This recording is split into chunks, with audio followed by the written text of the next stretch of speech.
வணக்கம் and welcome to Dileesh பார்வை. இந்த வீடியோவில் நம்ம பார்க்க போகிறது மலேசியாவில் இருக்க பெனாங் அப்படிங்கிற தீவோட ட்ராவல் வீலாக். முதல்ல உலகத்தில் இந்த இடம் எங்கே இருக்குது, நம்ம தமிழ்நாட்டிலேருந்து எப்படி போகலாம் அப்படிங்கிறத பார்க்கலாம். நம்ம தமிழ்நாட்டிலேருந்து கிளம்பணும் அப்படின்னா ஒன்று திருச்சி இல்லாட்டி சென்னை ஏர்போர்ட்லேருந்து நம்ம கிளம்பலாம். ஓகே, ஒரு எக்ஸாம்பிளுக்கு இங்கே மேப்பில் நம்ம சென்னையிலேருந்து கிளம்பி மலேசியாவோட தலைநகரமான கோலாலம்பூருக்கு போகிற மாதிரி காட்டுறேன். கோலாலம்பூருக்கு வந்து லேண்ட் ஆகிறோம். அதுக்கப்புறம் கோலாலம்பூர்லேருந்து இன்னொரு ஃப்ளைட்டு பிடிச்சி நம்ம பெனாங்கு போகணும்.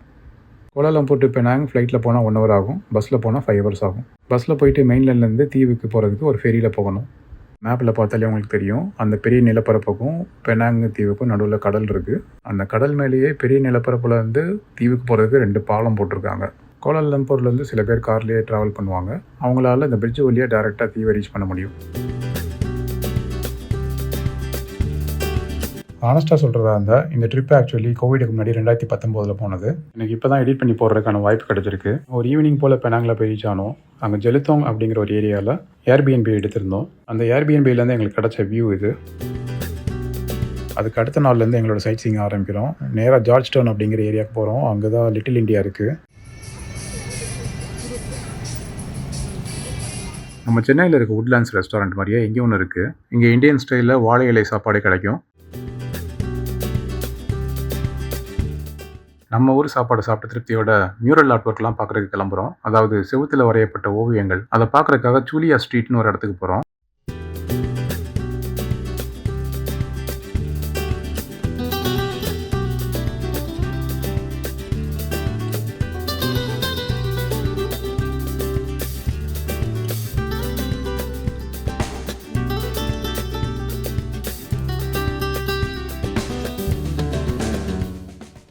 அங்கே சுற்றி இன்ஸ்டாகிராம் ஒர்த்தியான சின்ன சின்ன கிராஃபிட்டியில் ஆரம்பித்து பெரிய பெரிய மியூரல் ஆர்ட் ஒர்க் வரைக்கும், பெயிண்டிங்ஸ் வரைக்கும் நிறைய இருந்துச்சு.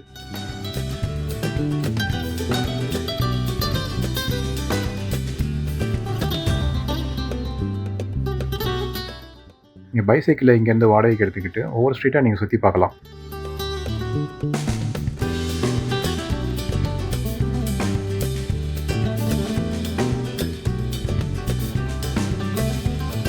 இந்த வீலாகில் என்னோடய ஒய்ஃப் அவங்க முகத்தை காட்டுறதுக்கு கொஞ்சம் ஷையாக ஃபீல் பண்ணாங்க. அதனால் அவங்களுக்கு ஒரு மிக்கி மினி மாஸ்க் போட்டு விட்டாச்சு.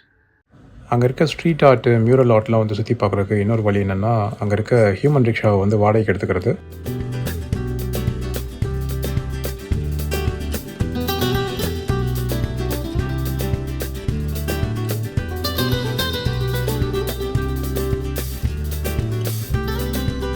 இந்த மாதிரி இன்டராக்டிவாக ஃபோட்டோ எடுத்துக்கிற மாதிரி மியூரல் ஆர்ட்லாம் இருக்கும். அது வேறு தெருவில் கூட இருக்கும். ஸோ இந்த ரிக்ஷா எடுத்துக்கிட்டிங்கன்னா உங்களை எல்லா இடத்துக்கும் கூட்டிகிட்டு போயிட்டு கைட் பண்ணுவாங்க. நீங்கள் போகிற வழியெல்லாம் பிரிட்டிஷ் கட்டி வச்ச அந்த கலோனியல் ஸ்டைல் பில்டிங்ஸை பார்க்கலாம். அப்படியே அங்கே ஒரு மாரியம்மன் டெம்பிளும் இருக்குது. ரோடுக்கு இந்த பக்கம் பார்த்தோன்னா ஒரு மசூதியும் இருக்குது.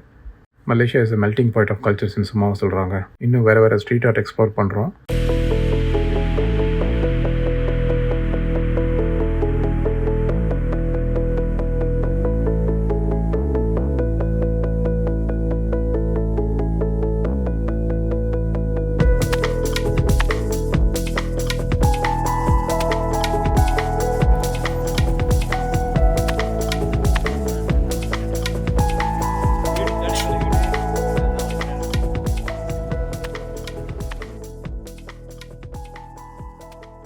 பர்டிகுலர்லி குழந்தைகள் பைசைக்கிள் ஓட்டுற மாதிரி இந்த ஒரு ஓவியம் இருக்குது இல்லையா, இது ரொம்பவே ஃபேமஸ் ஆனது. பெனாங் அப்படின்னாலே இது ஒரு சிம்பிளாகவே காட்டுவாங்க. அதனால் இந்த இடத்துல ஃபோட்டோ எடுத்துக்கிறதுக்கு கொஞ்சம் கூட்டம் இருக்க தான் செய்யும்.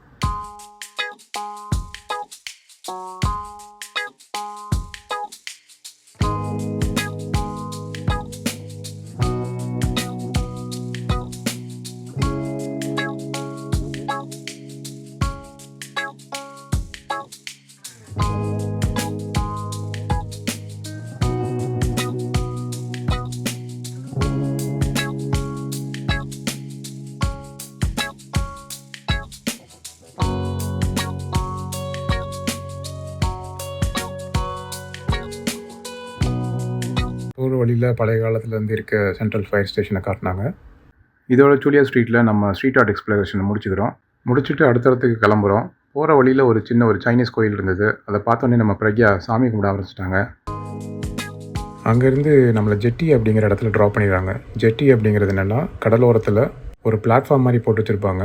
அந்த பிளாட்ஃபார்மில் வந்துட்டு ஷாப்பிங்கும் பண்ணலாம், அட் த சேம் டைம் வந்துட்டு நம்ம போட்ஸ்லாம் டாக் பண்ணிக்கலாம். அந்த போட்டிங் வந்து நம்ம போகலாம். அங்கேருந்து உங்களுக்கு கடலோட வியூ நல்லா கிடைக்கும். ஸோ அதுதான் ஜெட்டி. அங்கே இருக்க கடைகளில் ஷாப்பிங் அப்படின்னு பார்த்தோம்னா ட்ரெஸ்ஸஸ், அதுக்கப்புறம் ஃபேன்சி ஐட்டம்ஸ், இந்த சைனா ஐட்டம்ஸ் அதெல்லாம் இருக்கும். டிப்பிக்கலி எல்லா டூரிஸ்ட் பிளேஸ்லையும் இருக்க மாதிரி கடைகள் தான் அங்கேயும் இருக்குது. நம்ம ஊரில் சைக்கிள் கேப்பில் ஆட்டோ ஓட்டுவாங்க, இங்கே ஜெட்டி கேப்பில் பைக் ஓட்டுறாங்க. ஜெட்டியோட எண்டில் ஒரு நூடுல்ஸ் கடையும் ஒரு சின்ன கோயிலும் இருந்தது. அப்படியே திரும்பி பார்த்தோம்னா இந்த பக்கம் ஒரு ஸ்ட்ரீட் ஆர்ட் மாதிரி ஒன்று இருந்தது. இவங்களாம் என்ன ஆச்சரியமாக பார்த்துட்டு இருக்காங்க. நம்மளும் போய் குனிஞ்சு பார்த்தோம்னா அந்த கடலோரத்தில் இருக்க சகதியில் வந்துட்டு ஒரு பறவை வந்து மீன்களை கொத்தி சாப்பிட்டுட்டு இருக்கு. பர்சனலி நான் போனப்போ அங்கே ஜெட்டிலேருந்து வியூ நல்லா இருந்துச்சு. என்னால் அங்கேருந்து தீவுக்கு அந்த பக்கம் இருக்க மெயின்லேண்டை பார்க்க முடிஞ்சுது. அதில் போட்டிங் ஆப்ஷன்ஸும் இருந்ததுன்னு நினைக்கிறேன். மற்றபடி எனக்கு பெருசாக எதுவும் இருந்த மாதிரி தெரியல. இந்த இடத்துல இருந்து சூரிய அஸ்தமனம் நம்ம பார்க்குறதுக்கு ரொம்ப நல்லா இருக்கும் அப்படின்னு சொன்னாங்க. பட் சன்செட்டுக்கு இன்னும் ரொம்ப டைம் இருந்தது. இது இந்த கடலோர மக்கள் வாழுற இடமும் கூட. ஸோ கல்ச்சுரல் ஸ்டடி இல்லை ஹிஸ்டாரிக்கல் ஆர்கிடெக்சரல் ரிசர்ச் பண்ணுறீங்கனால ஒழிய இந்த ஜெட்டியில் நிறைய டைம் ஸ்பெண்ட் பண்ண வேண்டிய அவசியம் இல்லைன்னு நினைக்கிறேன்.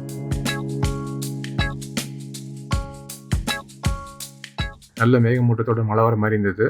மழை வரதுக்குள்ளே நம்ம அடுத்த டெஸ்டினேஷனுக்கு போயிடலாம் அப்படின்னு பிளான் பண்ணிட்டோம். அந்த ஜெட்டியோட கார்னர்லேயே ஒரு சின்ன ஒரு கோயில் வச்சுருக்காங்க. அங்கேருந்து அப்படியே எஸ்கேப் ஆகி அப்படியே அப்சைட் டவுன் மியூசியம் போகிறோம். அப்சைட் டவுன் மியூசியம் அப்படின்னா எல்லாமே தலைகீழாக இருக்கும். மேலே கூட ஒரு சைக்கிள் தொங்கிட்டு இருக்கு பாருங்க.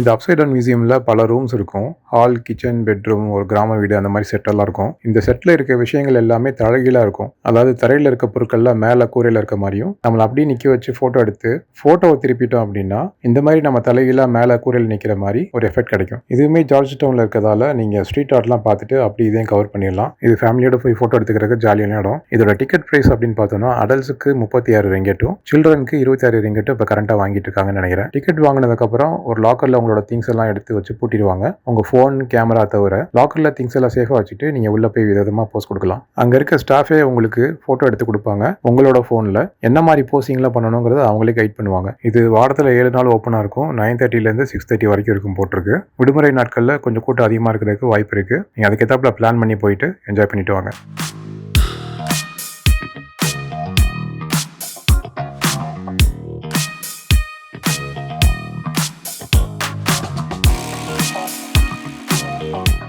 இந்த ஆக்டிவிட்டியோட டே 1 முடிச்சுக்கிட்டு அடுத்த நாளுக்கு போகிறோம். 2வது நாள்.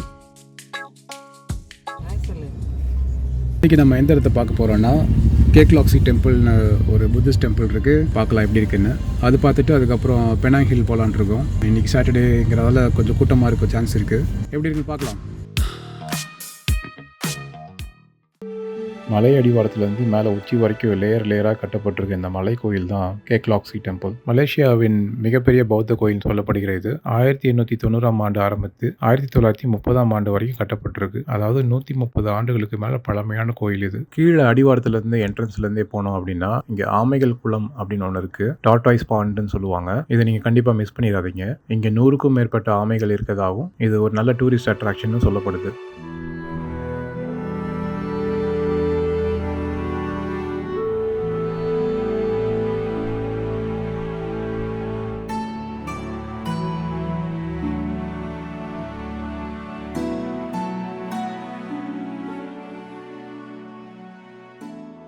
இந்த கோயிலோட பௌத்த கலாச்சாரம் அப்படின்னு பார்த்தோம்னா மகாயானா, தெரவாதம் இந்த 2 கலாச்சாரமும் சேர்ந்துருக்கு. இந்த அழகான கோயிலை சுற்றி பார்க்குறதுக்கு என்ட்ரி ஃபீ எதுவும் கிடையாது. எந்த சாமியாக இருந்தால் என்ன கும்பிட்டு வைப்போம் அப்படின்னு சொல்லி நம்மளால் கும்பிட்டுட்டு இருக்காரு. உள்ள விதவிதமான சிலைகள் இருந்தது. ஆனஸ்ட்லி எனக்கே ஒரு கைடு இருந்தால் கரெக்டாக இருக்கும்னு தோணுச்சு. இந்த சிலைகளுக்கெல்லாம் அர்த்தம் என்னன்னு புரிஞ்சுக்கிறதுக்கு.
இவ்வளோ நேரம் நம்ம பார்த்தது ஒரு மெயின் ப்ரேயர் ஹால். இதே மாதிரி இன்னொரு ஹால் இருக்குது. அதுக்கு பேர் ஹால் ஆஃப் போதிசத்வாஸ். இந்த ஹாலை அவலோகிதேஸ்வர ஹால்னு சொல்லுவாங்க. இந்த வழிபாட்டு இடத்துல 3 பெரிய போதிசத்வா சிலைகள் இருக்குது. அது மட்டும் இல்லாமல் நீங்கள் சுவரெல்லாம் பார்த்தீங்கன்னா நூற்றுக்கணக்கான குவானின் சிலைகள் தங்க கலரில் செஞ்சு அமர்ந்த நிலையில் இருக்க மாதிரி பதிச்சிருக்கதை பார்க்க முடியும்.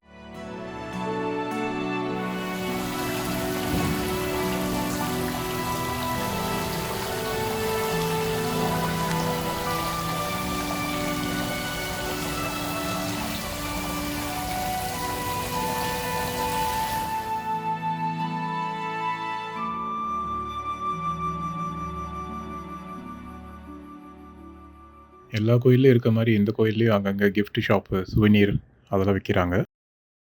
இப்போ அங்கேருந்து அடுத்து ஒரு லெவலுக்கு மேலே போகிறோம். அங்கே மேலே போகிறதுக்கு படிக்கட்டுலேயும் நடந்து போகலாம், இல்லாட்டி ஃபினிக்குலர் அப்படின்னு சொல்லப்படுகிற கேபிள் கார்லேயும் போகலாம். இந்த இடத்துல மட்டும் உங்களுக்கு கட்டணம் வசூலிக்கிறாங்க. நடந்து போனால் 3 ரிங்கெட்டு, ஃபினிக்குலரில் போனால் 12 ரிங்கெட்டு ஒரு ஆளுக்கு.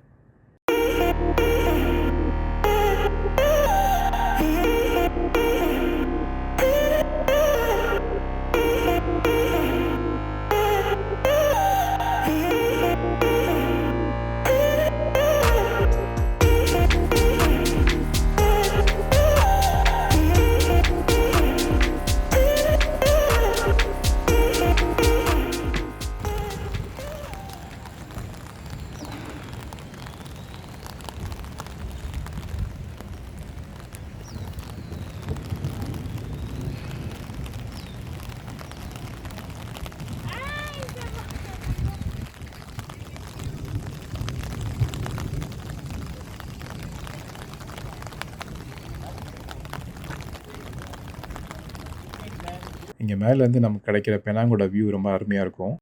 இது சைனீஸ் மைத்தாலஜி படி கருணை பெண் கடவுள் அப்படின்னு சொல்லப்படுகிற குவான்யின் அப்படிங்கிற கடவுளோட ஸ்டாச்சு. இது கிட்டத்தட்ட 100 அடிக்கு வெண்கலத்தில் செய்யப்பட்டிருக்கு. கோயில் முழுக்க அங்கங்கே இந்த மாதிரி ஃபன்னான ஸ்டாச்சுஸ் பார்க்க முடியும் அனிமல்ஸ் வச்சு. இது மேலே இருக்க இன்னொரு கோயிலுங்க.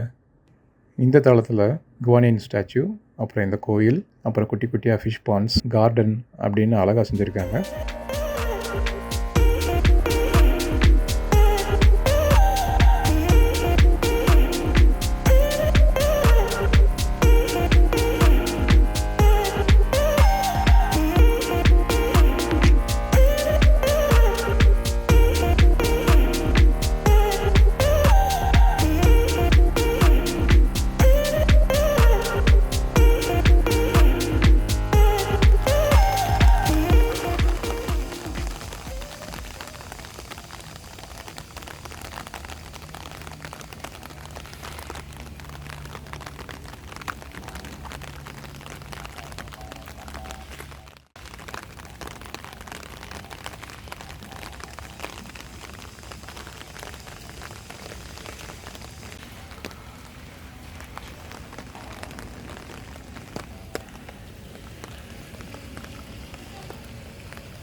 என்னப்பா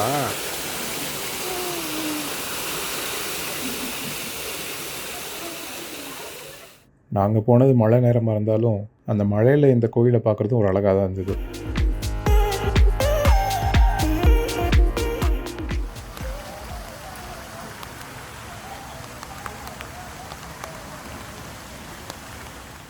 மறுபடியும் மேலே இருக்க தளத்துலேருந்து நாங்கள் கீழே இறங்க போகிறோம்.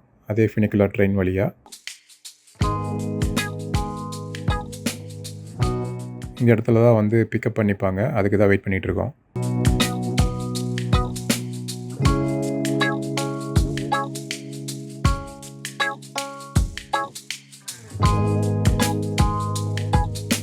இந்த கோயிலில் முக்கியமாக பார்க்க வேண்டிய இன்னொரு இடம் வந்து பகோடா ஆஃப் 10,000 புத்தாஸ். அதாவது 3 லேயர் இருக்க டவர் மாதிரி ஒரு இடம். இந்த டவரோட கட்டமைப்பு அடியில் வந்து சைனீஸ் முறையிலையும், நடுவில் தாய் ஸ்டைல்லையும், மேலே பர்மீஸ் ஸ்டைல்லையும் பண்ணியிருக்காங்க. இந்த பகோடாங்கிற டவருக்குள்ள 10,000 புத்தா ஸ்டாச்சுஸ் இருக்குன்னு சொல்லப்படுது. உள்ள சுற்றி படியேறி போகும்போது நமக்கு ஓவராலாக டெம்பிளோட நல்ல வியூவும் கிடைக்கும். நாங்கள் இப்போ 2 சின்ன பசங்களை கையில் வச்சுருந்தால எங்களால் மேலே ஏறி போக முடியல. நீங்கள் போகும்போது கண்டிப்பாக மிஸ் பண்ணிடாதீங்க. இந்த கோயில் சைனீஸ் நியூ இயர் டைமில் இரவு நேரத்தில் களை கட்டும். ஃபுல்லாக லைட்டிங்ஸ்லாம் போட்டு டெக்கரேஷன் பண்ணி ரொம்ப அழகாக பண்ணியிருப்பாங்க.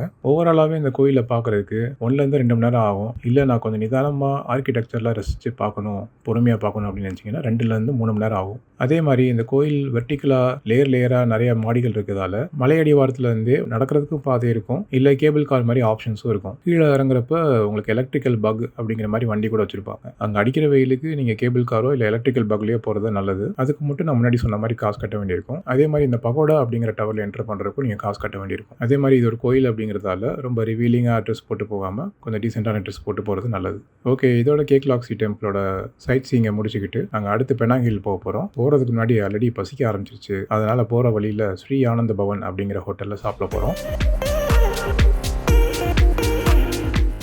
ஃபர்ஸ்ட் டைம் பெனாங்கோட ஸ்பெஷல் ஃபுட்டு சார்குயோத்தியோ சாப்பிட போகிறேன். அது பேசிக்கலி என்னென்னா ஃப்ளாட் நூடுல்ஸ், அதாவது பட்டையாக இருக்க நூடுல்ஸ் போட்டு அதில் ஸ்ப்ரவுட்ஸ்லாம் போட்டு சோயா சாஸ்லாம் போட்டு மற்றபடி எக் நூடுல்ஸ் எப்படி செய்வாங்களோ அதே மாதிரி தான். இருந்தாலும் அந்த ஃப்ளேவர் கொஞ்சம் யூனிக்காக தான் இருந்துச்சு. நீங்கள் பெனாங் போனாலும் கண்டிப்பாக ட்ரை பண்ணி பாருங்கள் சார்குயோத்தியோ. நம்ம இதுக்கு முன்னாடி போன கேக்லாக்ஸி டெம்பிள், அப்புறம் இப்போ போக போகிற பெனாங் ஹில், இது ரெண்டுமே ஒரே ஏரியாவில் தான் இருக்குது, ஏரிட்டாம் அப்படிங்கிற இடத்துல. அதனால் இந்த ரெண்டுமே ஒரே நாளில் பார்க்குற மாதிரி தான் எல்லோரும் பிளான் பண்ணுவாங்க. இதோ நாங்களும் வந்துட்டோம் பெனாங் ஹில்லுக்கு. பெனாங் ஹில் அப்படிங்கிற மலையோட அடிவாரத்துக்கு வந்தாச்சு. இங்கேருந்து மறுபடியும் மேலே போகணும் அப்படின்னா ஃபினிகுலர் அப்படிங்கிற சர்வீஸாக எடுத்து போகணும். அந்த ஃபினிகுலருக்கான டிக்கெட் ப்ரைஸ் எல்லாம் பெனாங் ஹில்லோட வெப்சைட்லேயே நீங்கள் பார்க்க முடியும். இந்த ஃபினிகுலருக்கு டிக்கெட் எடுக்கிறதுக்கு நார்மல் லேன், ஃபாஸ்ட் லேன் 2 வச்சுருப்பாங்க. நார்மல் லேனில் டிக்கெட் ப்ரைஸ் கம்மி, ஃபாஸ்ட் லேனில் டிக்கெட் விலை ஜாஸ்தி. ஏன்னா எந்த நேரத்தில் எவ்வளோ கூட்டம் வரும்னு சொல்ல முடியாது. நார்மல் லேனில் போட்டிங்கன்னா பெரிய க்யூவில் நிற்கணும், ரொம்ப நேரம் வெயிட்டிங்கில் இருக்கணும். இப்போ நாங்கள் மேலே போகிறப்ப ஒரு கூட்டமும் இல்லாத மாதிரி தான் தெரியுது. ஆனால் கூட்டம் எல்லாம் ஆல்ரெடி மேலே போய் ரீச் ஆகிட்டாங்கிறத நான் மேலே போனதுக்கப்புறம் தான் ரியலைஸ் பண்ணேன். நாங்கள் கரெக்டாக அக்டோபர் மாதம் தீபாவளி ஹாலிடேஸில் போய் மாட்டிக்கிட்டோம். ஒரு சாட்டர்டே வேறு அது. மேலே போய் சுற்றி பார்த்துட்டு கீழே இறங்கும்போது இந்த ஃபினிகுலர் ட்ரெயினுக்காக ஒரு பெரிய செமத்தியான கூட்டம் இருந்துச்சு. சொன்னால் நம்ப மாட்டீங்க, அந்த ஹாலிடே சீசன் அப்படிங்கிறதால 1.5 ஹவர்லேருந்து 2 ஹவர்ஸ் வரைக்கும் அந்த க்யூவில் நின்றுட்டு இருந்தோம். ஸோ டெஃபினெட்லி பண்டிகை நாள், ஹாலிடேஸ், வீக்கெண்ட்ஸ் இதெல்லாம் அவாய்ட் பண்ணிக்கிட்டீங்கன்னா பெட்டர். இந்த ஃபினிகுலர் ட்ரெயின் பார்த்தீங்கன்னா ஸ்லாண்டாக போகுது. ரொம்ப சூப்பராக அழகாக இன்ஜினியரிங் பண்ணியிருக்காங்க. அப்படியே சாய்வாக ஸ்மூத்தாக ஸ்பீடாக போகுது. மேலே வந்து ரீச் ஆயாச்சு. இந்த பெனாங் ஹில்லுக்கு மலையில் புக்கித் பெந்தரா அப்படின்னு சொல்லுவாங்க. இதை அப்படியே டிரான்ஸ்லேட் பண்ணோம் அப்படின்னா கொடிமலை அப்படின்னு சொல்லலாம். இங்கிலீஷில் ஃப்ளாக் ஹில். மேலே போய் ரீச் ஆனோடனே எங்களுக்கு டெம்பரேச்சரோட வித்தியாசம் தெரிஞ்சுது. ஏன்னா சீ லெவல்லேருந்து சுமார் 2500 அடி மேலே இருக்குது. அண்ட் ஆல்மோஸ்ட் ஈவினிங் டைம் ஆக போகுது. ஸோ குளிர் நல்லா தெரியுது.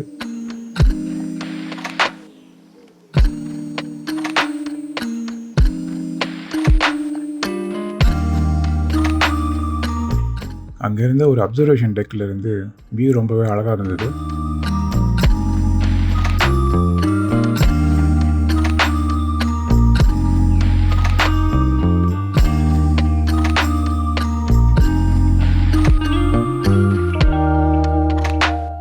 அப்படியே அங்கேருந்து உள்ளே போகிறோம். இந்த இடத்துல லவ் லாக்ஸ் அப்படின்னு சொல்லிட்டு தங்களுக்கு பிடிச்சமானவங்க பேரெல்லாம் போட்டு நிறைய பேர் லவ் சிம்பிளில் இங்கே லாக் கட்டி வச்சுருக்காங்க.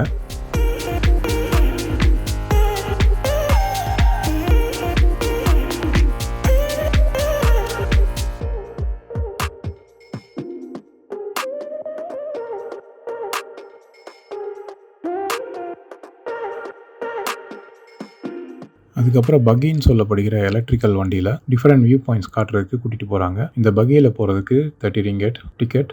ஒரு வியூ பாயிண்டில் போய் இறங்கிட்டோம். அங்கே போய் ஃபோட்டோ எடுக்கிறதுக்கு அந்த வியூ பாயிண்ட்லேருந்து எங்களால் பெனாங் ஐலாண்டே பார்க்க முடிஞ்சுது. அட் த சேம் டைம் வந்து மெயின்லேண்ட், கடலுக்கு அந்த பக்கம் இருக்க மெயின்லேண்டே பார்க்க முடிஞ்சுது. அதுவே டே டைமாக இருந்தால் வியூ பார்க்குறதுக்கு இந்த மாதிரி இருக்கும். அப்படியே போகிற வழியில் இந்த விக்டோரியன் போஸ்ட் பாக்ஸ் காமிச்சாங்க. இது 200 வருஷங்களுக்கு முன்னாடி குயின் விக்டோரியா காலத்துலேருந்தே இருக்குது அப்படின்னு சொல்லப்படுது. அப்படியே மேலே ஒரு கோயிலும் அதுக்கப்புறம் ஒரு மசூதியும் இருக்குதுன்னு சொன்னாங்க. நாங்கள் அந்த 2 ஸ்கிப் பண்ணிட்டோம். அதுக்கப்புறம் ஹேபிடாட் அப்படின்னு சொல்லப்படுகிற ஒரு ரெயின் ஃபாரஸ்ட்டுக்குள்ளே ஒரு ஸ்ட்ரக்சர் ஒன்று க்ரியேட் பண்ணி வச்சுருக்காங்க. ஆனால் நாங்கள் போன டைமுக்கு அது க்ளோஸ் ஆயிடுச்சு. அது டெஃபினெட்லி ஒர்த் விசிட்டிங் மாதிரி தான் தெரிஞ்சுது. நீங்கள் போகிறதா இருந்தால் கொஞ்சம் ஏர்லியராகவே கிளம்பி போகணும். ஆல்மோஸ்ட் ஒரு ½ டே அந்த ஹேபிடாட்கே போயிடும்னு நினைக்கிறேன். அதே மாதிரி அந்த ஹேபிடேட்குள்ளே போகிறதுக்கு செப்பரேட்டாக டிக்கெட்ஸும் இருக்குது. உள்ளுக்குள்ளே நிறைய தூரம் நடக்க வேண்டியிருக்கும், சில படிகள்லாம் ஏற வேண்டியிருக்கும், அதையும் மைண்டில் வச்சுக்கோங்க. ஸோ இது மாதிரி ஒரு சில விஷயங்கள் இன்னும் பெனாங் ஹில்லில் பார்க்க வேண்டியிருந்தாலும் ரொம்ப லேட் ஆயிடுச்சு, குளிரும் ஜாஸ்தி ஆகிட்டே போகுது அப்படிங்கிறதால நெக்ஸ்ட் விசிட்டில் டீப்பாக பார்த்துக்கலாம் அப்படின்னு சொல்லிட்டு நாங்கள் கிளம்பிட்டோம்.